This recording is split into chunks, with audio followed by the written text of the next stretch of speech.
Одевать, одеваться. Какая разница? Näme tapawudy bar bu işlikleriň?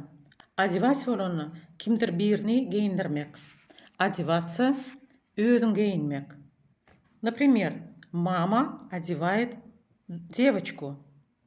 Ejesi gyzyny giyindirýär. Девочка одевается сама. Gyzynyň özü giyinýär. Мама расчесывает девочку. Ejesi gyzynyň saçyny daraýar. Девочка сама расчесывается. Gyzjygaç özü saçyny daraýar. Он моет машину. Ol maşyny ýuwýar. Он моется.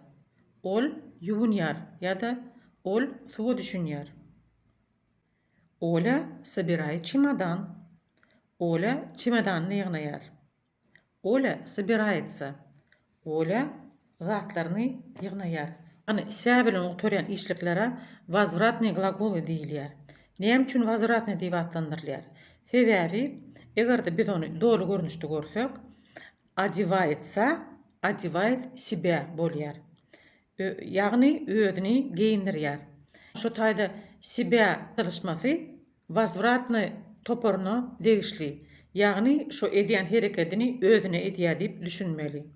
Şonuň üçin ся bilen oturýan işlikler ol adamyň özüne degişli şol edýän hereketi.